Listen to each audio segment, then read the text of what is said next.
Aristotle ကရန်သူနဲ့ပတ်သက်ပြီးအရင်ဗီဒီယိုနှစ်ခုကျွန်တော် channel မှာထုတ်လွှင့်ခဲ့ပြီးပါပြီယခုဗီဒီယိုမှာခုတလောမြန်မာ YouTube ဗီဒီယိုအချို့ကမှန်းဆနေကြမိကွန်းထုတ်နေကြတဲ့အကြောင်းအရာတစ်ခုအကြောင်းဆွေးနွေးမှာဖြစ်ပါတယ်ရန်သူအဆင့်တစ်ခုတိုးတက်ရောက်ရှိရင်နန္တရားရှိပြီးကင်းအောင်ပြီလို့ဆိုနိုင်မလားလောလောဆယ်မှာပဲရန်သူအဲ့ဒီအဆင့်ရောက်နေပြီလားဆိုတာပါနန္တရားနဲ့ဆက်နွယ်ပြီးအတ္တနဲ့အနတ္တကွဲပြားပုံကိုလည်းတင်ပြပါမယ်ကျွန်တော်လေ့လာသိရှိနားလည်မှုအပေါ်မူတည်ပြီးကိုယ်ပိုင်အမြင်ဖော်ဆောင်ထားတာဖြစ်ပါတယ်ဘယ်သူမှသဘောတူစရာမလိုပါဘူးကြီးစုသူအသီးသီးလဲကိုယ်ပိုင်အမြင်ရှိကြမှာပါအဆုံးသတ်အနေနဲ့ဝိပဿနာတရားထိုင်ကျင့်စဉ်အပေါ်ကျွန်တော်ရဲ့နားလည်မှုလူရင်းတူရှင်းတင်ဆက်သွားပါမယ်ကျွန်တော်ရဲ့နန်တရားဆိုတဲ့အကြောင်းနားလည်မှုကိုချပြပါရစေ online အဘိဓမ္မာတစ်ခုကနန်ဆိုတာခံစားမှတ်သားပြုပြင်သိမြင်တတ်သောတရားလို့ဖွင့်ဆိုပါတယ်။ဘာကျုပ်ဆရာတော်ကြီးရဲ့ဗီဒီယိုတချို့ကြည့်ရှုတဲ့အခါအာယုံကိုသိတတ်ရယူတတ်တဲ့သဘောလို့နားလည်ရပါတယ်။တမဲ့ယုတ်ထုတွေမှာနန်တရားမရှိဘူးယူဆသူအများစုကြီးဖြစ်ပါတယ်။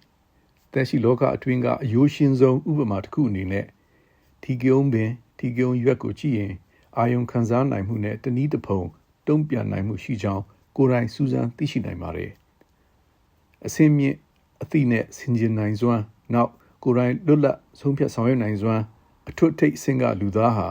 နန္တရားအပြည့်အဝရှိသူပဲလို့လူတိုင်းလိုလက်ခံကြမယ်လို့ယူဆပါတယ်။လူသားရဲ့ဉာဏ်ရည်ဉာဏ်စွမ်းနယ်ပယ်အချို့မှာလူသားကိုတုပနိုင်ုံမကဖြတ်ကျော်နေပြီဖြစ်တဲ့ယန္တုကြတော့ရောသက်ရှိတ attva တွေရဲ့အယိုးရှင်းဆုံးတုံ့ပြန်မှုတစ်ခုဖြစ်တဲ့အလိုလျောက်တုံ့ပြန်မှုအဝိုက် reflex arc အကြောင်းပြောပြပါမယ်။ပတ်ဝန်းကျင်အရေးဓာတ်ဟာအရေးပြားကအရေးဓာတ်အာယုံခံစားခန္ဓာအစိတ်ပိုင်းကနေအဝင်အာယုံကြောနောက်လိုက်ပြီးကြောရိုးအစစ်အတွင်းက cell class တို့ရောက်ရှိပါတယ်။အဲဒီကမှအထွက်အာယုံကြောတစ်လျှောက်အရေးပြားအမွှေးရဲ့အောက်ခြေကြွက်သားငယ်ကိုလှုံ့ဆော်တာကြောင့်အမွှေးထောင်မှ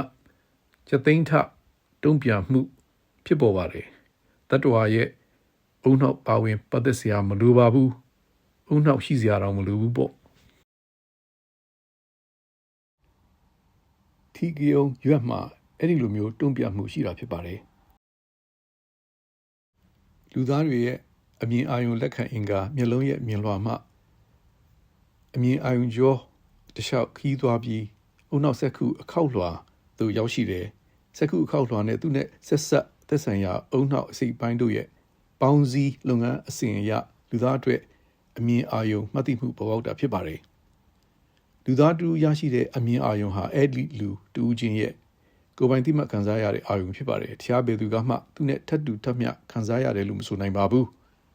လူသားရဲ့အာရုံ၅ပါးပေါင်းစည်းပြီးပတ်ဝန်းကျင်အခင်းချင်းကိုခြုံငုံခံစားမှတ်သိမှုဟာလည်းအဲ့ဒီလူရဲ့သိသခံစားမှတ်သိမှုစုတနည်းအားဖြင့်အဲ့ဒီလူရဲ့အတွေ့အကြုံဖြစ်ပါတယ်ဒီထက်တစ်ဆင့်တက်လူသားရဲ့စိတ်အလိုဆန္ဒအရခန္ဓာကိုယ်စိတ်ပိုင်းတွေကိုအသုံးပြုရွေရှားခြင်းဖြင့်တူးချင်းတိကျလွတ်လပ်ဆုံးဖြတ်ဆောင်ရွက်နိုင်စွမ်းပေါ်ထွန်းပါတယ်လူသားတစ်ယောက်ရဲ့အတွေ့အကြုံနဲ့တုံ့ပြန်လှုပ်ရှားမှုအလုံးကိုဒီလူကိုယ်တိုင်ကအဆက်မပြတ်သတိပြုသိရှိနေခြင်းကိုသိမှတ်မှုသို့မဟုတ်အသိ consciousness လို့ခေါ်ပါတယ်ရှေ့မှာဆိုခဲ့တဲ့အတိတ်ပဲဖွင့်ဆိုချက်များအရလူသားမှာတွေမကထီကုံပင်ထီကုံရွက်မှာလည်းနန္တရားရှိတယ်လို့ဆိုရမှာဖြစ်ပါတယ်အရေးသွေးစကေးတိုင်းထွာကြည့်ရင်တော့စကေးအောက်ဆုံးအနှိမ့်ဆုံးဝန်းကျင်မှာထီကုံအထက်ဆုံးအမြင့်ဆုံးမှာလူသားဆိုတာထင်ရှားပါတယ်ကွန်ပျူတာဉာဏ်တုနန္တရားရှိပြီးဘယ်တော့ဆိုမှလဲအာယုလက်ခံကိုယ်ခန္ဓာအင်္ဂါတွေနဲ့အလားတူဉာဏ်တုမှာလည်းကုန်ကျန်းအချက်လက်ခံအစိတ်ပိုင်း sensors တွေရှိပါတယ်အလိုလျောက်လုပ်ငန်းအစဉ် algorithm ကိုဖြတ်သန်းအပြီးမှာတုံ့ပြန်မှုဂုဏ်ကြောရလဒ်လည်းထုတ်ပေးနိုင်ပါတယ်ရှေ့ကနန္တရားအဓိပ္ပာယ်ဖွင့်ဆိုချက်နဲ့ချိန်ထိုးရင်မျက်မှောက်ခေတ်ကွန်ပျူတာဉာဏ်တုဟာလည်းနန္တရားရှိတယ်လို့ကောက်ချက်ဆွဲရမှာဖြစ်ပါတယ် အခြေခံအဆင့်နှိမ့်နံတရားရှိဖို့မကက်ခဲဘူးဆိုတာထိကေုံဥပမာနဲ့ရှင်းပြပြီးပါပြီတူးချင်းကိုပိုင်ခံစားမှတ်သိမှုစုနဲ့တိကျလွတ်လပ်ကိုယ်တိုင်ဆုံးဖြတ်ဆောင်ရွက်နိုင်စွမ်းတို့ပါဝင်ပေါင်းစည်းထားတဲ့လူသားတိမှတ်မှုကြတော့ရောတိမှတ်မှုကိုအစစ်မြင့်နံတရားလို့မှတ်ယူရင်ဉာဏ်တုကအဲ့ဒီအဆင့်နံတရားနဲ့တူနိုင်လို့ရနိုင်ပါမလားဆိုတာကိုတော့တန်တရားပေါ်ပေါက်သိမှာတယ်ဉာဏ်တုဆိုတဲ့အတိုင်းဉာဏ်စွမ်းရည်လူသားတွေနဲ့တူပါနိုင်တော်လဲလူသားလို့တိမှတ်မှုအဲ့ဒီဉာဏ်တက်ကြောင့်အလိုလျောက်ပေါ်ပေါက်ဖို့မဖြစ်နိုင်ဘူးလို့ပညာရှင်အများစုကဆိုပါတယ်ယခုဗီဒီယိုကျွန်တော်ပြင်ဆင်ရင်းလူသားရဲ့တိမှတ်မှုဆိုတာအကြောင်းလိလာနားလည်လာတာတွေစိတ်ဝင်စားစရာကောင်းလာလို့ကျွန်တော်လိုစိတ်ဝင်စားမဲ့သူတွေအတွက်ဝေမျှလိုပါတယ်လူသားအပါဝင်တ attva အလုံးပတ်လည်ဝိုင်းတဘာဝလောကရဲ့ပဂတိအရှိတရားကိုပဂတိအရှိတရားအတိုင်းမြင်နိုင်ကြားနိုင်ခံစားနိုင်ကြသလားမိကုန်းကနေစပါမယ်လူသားရဲ့အမြင်အာရုံဆိုကြပါစို့ပတ်ဝန်းကျင်လောကရဲ့ပဂတိအရှိတရားကိုအရှိတရားအတိုင်းရှုမြင်နိုင်ပါသလားကမ္ဘာလောကနဲ့စัจ java လာတဝှမ်းလုံးလျှက်စစ်တန်လိုက်လှိုင်းများလွှမ်းခြုံထားပါတယ်ဓမ္မန်ဇက်က X-ray လှိုင်းအစာနွေးဆက်က microwave လှိုင်းလက်ကင်ဖုန်းတွေအသုံးပြုတဲ့ radio frequency လှိုင်းစသဖြင့်လှိုင်းအမျိုးမျိုးအစီအီရှိပါတယ်လှိုင်းတစ်မျိုးနဲ့နောက်တစ်မျိုးလှိုင်းတွန်းနှစ်ခုအကြားအကွာအဝေး wavelength အရာကွဲပြားတာဖြစ်ပါတယ်လူသားအမြင်အာရုံဟာအဲ့ဒီလှိုင်းစဉ်ရဲ့အပိုင်းငယ်တစ်ခုအတွင်းကလှိုင်းများကိုအာရုံလက်ခံအင်္ဂါမျက်စိကလက်ခံပြီးအာရုံဖော်ဆောင်ခြင်းမှပေါ်ပေါက်ပါတယ်။ကြောင်တွေရဲ့ညအမြင် night vision လူသားထက်ပိုတန်ကြောင်သိကြပါလိမ့်မယ်။လူသားနဲ့စာရင်ကြောင်ရဲ့တငယ်အင်ဟာအမှောင်ထဲမှာအစာပေါင်းများစွာပူကျင်းနိုင်တယ်။ကြောင်မျက်စိရဲ့မြင်လွှာမှာအလင်းရောင်ကိုပူအသားပေးလက်ခံတဲ့အာရုံလက်ခံ cell တွေဟာအယောင်နဲ့အသေးစိတ်မြင်နိုင်စွမ်းအသားပေးတဲ့အာယုလက်ခံ cell တွေထက်ပိုများတဲ့လူသားနဲ့ပြောင်းပြန်ဖြစ်တယ်ဆိုတဲ့အချက်တို့ဟာကြောင်ညအမြင်ပူကောင်းရတဲ့အကြောင်းများအထက်အကြောင်းတစ်ခုဖြစ်ပါတယ်။အယောင်နဲ့ပတ်သက်ရင်ကြောင်ရဲ့ပဂတိတရားအပေါ်အမြင်ဟာလူသားရဲ့ပဂတိတရားအပေါ်အမြင်နဲ့ကွာဟကွဲလွဲကြောင်းသိတာပါတယ်။လူသားလောကသက်ကိုကြည့်ရအောင်အယောင်အာယုလက်ခံအင်္ဂါမပြည့်စုံချွတ်ယွင်းတဲ့လူတစ်ယောက်အယောင်ကန်း color blind ဖြစ်ပါမယ်။ရောင်စုံရုပ်ရှင်ကြည့်တဲ့အခါအဖြူနဲ့အမဲရုပ်ရှင်ကြည့်နေရတယ်လို့ခံစားရမှာပေါ့။အဓိကဆိုလိုရင်းကလူသားတူးချင်းရဲ့အုံနောက်ကဆောက်တည်တဲ့အရှိတရားကိုပဲအဲ့ဒီလူသားသိရှိနိုင်နားလေသဘောပေါက်နိုင်တာဖြစ်တယ်လို့ပါ။ကိုယ်ဝန္နာကိုယ်သာသိလို့ဆိုလိုက်ရင်လူတူးခံစားရတဲ့ဝေဒနာကိုအဲ့ဒီလူရဲ့သွေးချင်းဒီလူနဲ့အလွန်ရင်းနှီးသူဖြစ်ပါစေအခြားဘယ်သူကမှထပ်တူထပ်မျှမခံစားနိုင်ဘူးလို့ဆိုလိုကြောင်းသိကြမှာပါဒီလိုဆိုတော့သိမှတ်မှုဆိုတာကရောဘယ်ကဘယ်လိုပေါ်ပေါက်သလဲနောက်ဆုံးပေါ်ဦးနှောက်သိပ္ပံ neuroscience ရဲ့တွေ့ရှိသုံးသပ်ချက်များအပေါ်အခြေခံရှင်းပြသွားပါမယ်ဦးနှောက်ရဲ့လုပ်ငန်းအစဉ်များကနေအမြင်အာရုံထွက်ပေါ်သလိုအသိစိတ်ဟာလည်းထွက်ပေါ်တယ်အခိုက်အတန့်တစ်ဖြတ်ပြီးတစ်ဖြတ်အစီရီပေါ်ပေါက်တာဖြစ်ပါတယ်ရုပ်ဝတ္ထုပစ္စည်းတစုစူးစီးပေါင်းစပ်မိတဲ့အခါမူလပစ္စည်းတွေမှာမတွေ့ခဲ့ရတဲ့အရေးအသွေးပေါင်းစပ်ပစ္စည်းတွေမှာပေါ်ပေါက်နိုင်ပါတယ် emergence ထွင်းပေါက်ဖြစ်တည်မှုလို့ခေါ်ပါတယ်ဥပမာပေးရရင် hydrogen ဓာတ်စဉ် atom နှလုံးနဲ့ oxygen ဓာတ်စဉ် atom တစ်လုံးတို့ပေါင်းစည်းပြီးရေ molecule တစ်လုံးပေါ်ပေါက်ပါတယ်ရေ molecule အရေးအတွက်အများပြားကနေ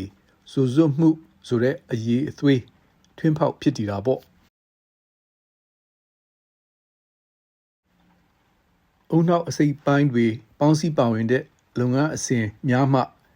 အသိစိတ်အခိုက်အတန့်များပေါ်ပေါက်ပုံနဲ့ပမာပုံနှိုင်းနိုင်ပါတယ်အုံနောက်ကပဲအခိုက်အတန့်အဖြတ်တွေအကြားစက်ကြောင်းတွေကိုလှိလျူရှုဖျောက်ဖျက်လိုက်တဲ့အခါအကြောင်းပြောက်အဖြတ်တွေတစ်ဆက်တည်းတည်လိုက်သလိုဖြစ်သွားပါတယ်ကလေးတွေဗလာစာအုပ်တုပ်ရဲ့စာမျက်နှာတစ်ခုစီမှာလှုပ်ရှားမှုတစ်ခုအစင်းစင်းရေးဆွဲအပြီးစာမျက်နှာတွေကိုမြန်မြန်လှန်လိုက်တဲ့အခါဆွဲထားတဲ့အယုတ်သက်ဝင်လှုပ်ရှားသယောင်ရှုမြင်ရတာသတိရကြပါလိမ့်မယ် ရုပ်ရှင်ဖလင်ပြား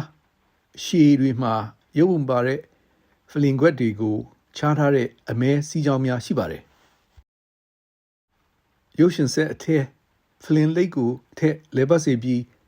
မိပေါင်းထိုးတဲ့အခါမှာတော့အဲ့ဒီဆက်ကြောင်းအမဲစည်းတွေကပေးတဲ့အမြင်အာရုံကိုလူသားဦးနောက်ကဖျောက်ဖလင်ခွက်အစီရဲ့မြင်ကွင်းရှုခင်းများကိုအဆက်မပြတ်သိပြီးရုပ်ရှင်ယတ္တခံစားမှုဖြစ်ပေါ်စေပါတယ်ရုပ်ရှင်ဖလင်မှာလိုပဲအသီးစိတ်အခိုက်အတန့်အဖြတ်တွေရဲ့အကြားကစက်ကြောင်းများကိုဖျောက်အဖြတ်တွေတီလိုက်ခြင်းဖြင့်သိမှတ်မှု consciousness ပေါ်ပေါက်တာဖြစ်ပါတယ်အဲ့ဒီကြားစက်ကြောင်းများကိုမှတ်ဉာဏ်ဖြည့်ထည့်ပြီးသိမှတ်မှုချောမွတ်စေတာပေါ့ကိုယ့်ရဲ့အတွေ့အကြုံတွေကိုသိမှတ်သူတူအုံနောက်တနေရာမှာရှိနေသလိုအဲ့ဒီလူကိုခံစားရစေပါတယ်ပြင်သစ်ဒသနပညာရှင်ကြီးရီနီဒီကတ်ကကိုယ့်အတွေ့အကြုံရုပ်ရှင်ကိုယ်တိုင်ရှုမြင်သူလို့တင်စားခဲ့ပါတယ်ရှေ့မှာဖော်ပြခဲ့တဲ့တူးချင်းကိုယ်ပိုင်ခံစားမှတ်သိမှုစုတိကျလွတ်လပ်ကိုယ်တိုင်ဆုံးဖြတ်ဆောင်ရွက်နိုင်စွမ်းတို့ပါပေါင်းစည်းလိုက်တဲ့အခါတိကျစိတ်ငါဆွဲအတ္တ self ego ပေါ်ပေါက်ပါတယ်တိမှတ်မှုကနေတိမှတ်သူလို့ခံစားအဲ့ဒီကမှတစ်ဆင့်ထင်မိရောင်မှငါဆွဲပေါက်ပွားတာလို့ဆိုနိုင်ပါတယ်ဘာသာရေးတွေးဆသူတအုပ်စုကလူသားတွေမှာခန္ဓာကိုယ်သေဆုံးပျက်စီးတော်လဲဖြည့်ဆည်းလို့မရထာဝရတည်တံ့သောဝိညာဉ်ရှိတယ်လို့ယုံကြည်ကြပါတယ်တိကျစိတ်ငါဆွဲတို့ကဒီလိုယုံကြည်မှုကိုလမ်းညွှန်တာလားတွေးစရာရှိပါတယ်နောက်တအုပ်စုကြတော့လူသားတူးချင်းမှာအတ္တဝိညာဉ်ရှိတယ်တန်တရားတစ်လျှောက်ဝင်ကစွတ်တကောင်ကွဲပြားသောခယုကမာခွန်တွေမှာအချိန်ကာလတစ်ခုစီခိုအောင်သလိုအဲ့ဒီတူးချင်းဝိညာဉ်ဟာလည်းဘဝမျိုးမျိုးပြောင်းလဲကျင်လဲပြီးတဲ့နောက်စัจ java လာတစ်ခုလုံးကိုလွှမ်းခြုံအတွန့်ရှည်တဲ့ဗြမာကြီးနဲ့ပေါင်းစည်းတယ်လို့ယုံကြည်ပါတယ်နန္တရားနဲ့တိမှတ်မှုရဲ့သဘောတဘာဝကိုဗုဒ္ဓတရားတော်နဲ့ရှင်တွဲချိန်ထိုးကြည့်ကြအောင်လူသားဟာခန္ဓာ၅ပါးအပေါင်းစု၅ခုကဖြစ်တည်တယ်ယူပယုတ်ကိုယ်ခန္ဓာအစိတ်ပိုင်းများဝေဒနာခံစားမှုတညာ perception ပဂတိရှိတရားကိုလူသားကမသားမသိသတိပြုသဘောပေါက်ပုံသင်္ခါရစိတ်လှုံ့ဆော်မှုအတွေ့အကြံအစီအမံအပြုအပြင်ဝိညာဏတိမှတ်မှုတို့တစ်ဆင့်ကတစ်ဆင့်ပေါ်ပေါက်တယ်လို့ဆိုရတယ်အဲ့ဒီအဆင့်မှာအောက်ခြေယုတ်ကအထက်အဆင့်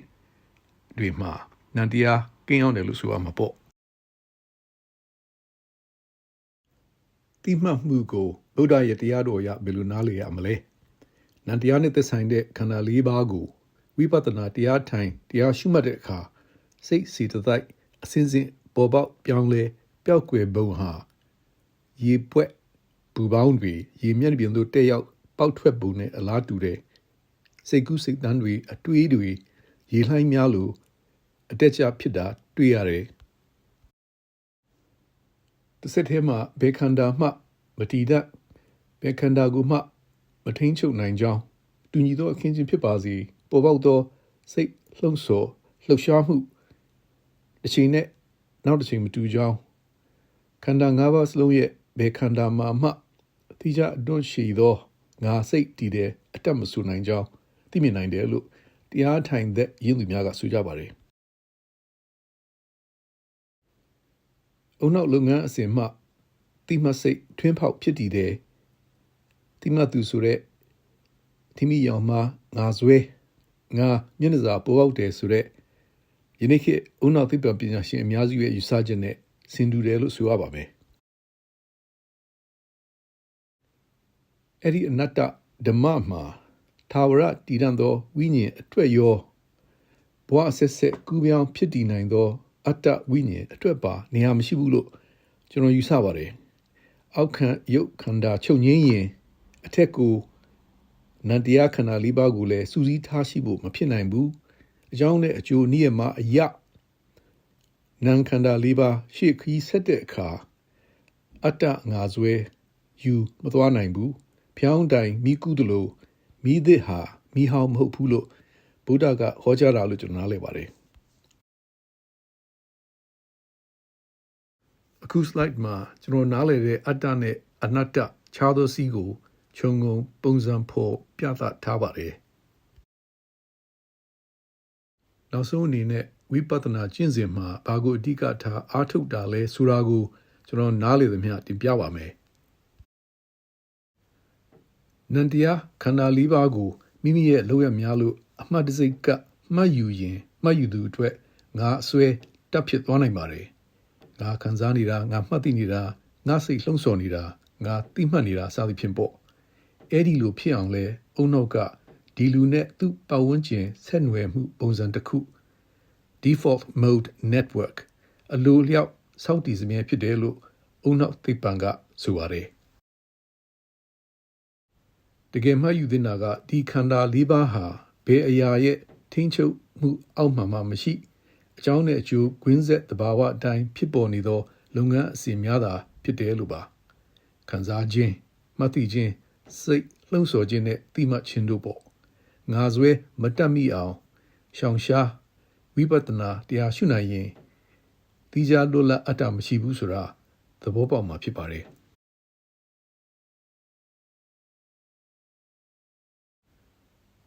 ဝိပဿနာရင်းချက်သူများဟာဦးနောက်ကအလူလျောက်တွန်းပို့တဲ့ငါစွဲငါဥဆောင်ပုံစံအထဲဝေမသွားအောင်တတိပြုအားထုတ်ရှောင်ရှားနိုင်သူများဖြစ်ကြပါတယ်